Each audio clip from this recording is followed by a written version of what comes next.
تصویریں جو چیختی نہیں لیکن سب کچھ کہہ دیتی ہیں.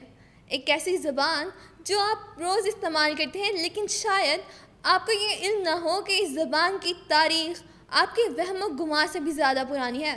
اس میں موجود ہے راز، محبت اور سازش. یہ سب کچھ محض تفریح نہیں. میں ہوں سماحہ عثمان اور آپ دیکھ رہے ہیں امرا ڈیجیٹل. ناظرین، آج ہم ایک ایسی داستان کی بات کریں گے جہاں ٹیکنالوجی اور تاریخ ایک دوسرے سے ٹکرا رہی ہیں. ایک تحقیق نے یہ دعویٰ کیا ہے کہ ایموجیز، یہ تصویری علامتیں تقریباً 200 سال پہلے ایجاد ہو چکی تھیں.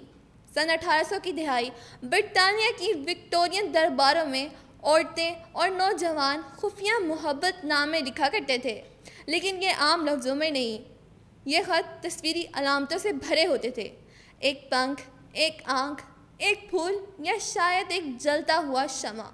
یہ علامتی زبان خفیہ جذبات کے اظہار کا واحد ذریعہ تھی، کیونکہ اس وقت اظہار جرم بن سکتا تھا. اور یہیں سے کچھ ماہرین کا کہنا ہے ایموجیز کا جنم ہوا. لیکن سوال یہ ہے، کیا واقعی؟ وقت نے کروٹ لی. 1999 کا جاپان، موبائل انقلاب کی سرزمین. ایک سادہ سا انجینئر NTT ڈوکومو کمپنی کے لیے ایک پکسل پروجیکٹ پر کام کر رہا تھا. اس نے 12 بائی 12 پکسل پر مشتمل 176 چھوٹی تصویریں بنائیں. دل، چہرے، موسم اور جذبات. اس وقت وہ نہیں جانتا تھا کہ وہ دنیا کے سب سے بڑے ڈیجیٹل اظہار کا دروازہ کھول رہا ہے. لیکن حیرت کی بات یہ ہے کہ کچھ اسکالرس کا ماننا ہے کہ انجینئر کے ایموجیز وکٹورین علامات سے متاثر تھے.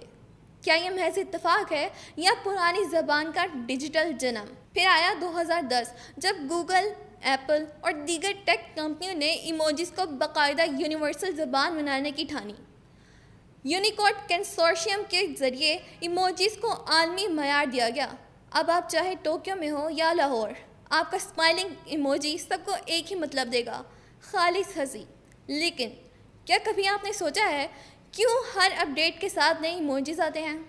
کیوں ان میں ثقافتی، نسلی اور سیاسی اشارے ہوتے ہیں؟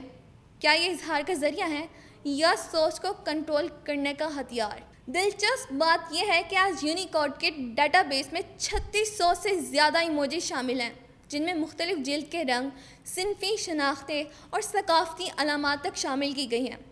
ایموجی اب محض تفریح نہیں بلکہ یہ ثقافتی اور سیاسی اظہار کا ذریعہ بھی بن چکے ہیں. 2015 میں آکسفورڈ ڈکشنری نے اسمائلنگ ایموجی کو ورڈ آف دی ایئر قرار دیا. یہ تاریخ میں پہلی بار ہوا کہ کسی لفظ کے بجائے ایک تصویر کو یہ اعزاز ملا.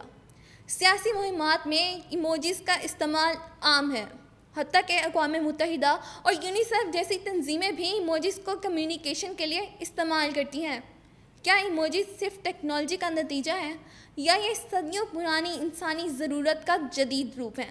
اور سب سے اہم سوال، کیا آپ کی اسکرین پر آنے والی وہ مسکراہٹ واقعی خوشی کا اظہار ہے یا صرف کوڈ؟ ایک زبان جو آپ روز استعمال کرتے ہیں لیکن اس کی اصل شاید تاریخ کی دھند میں چھپی ہے.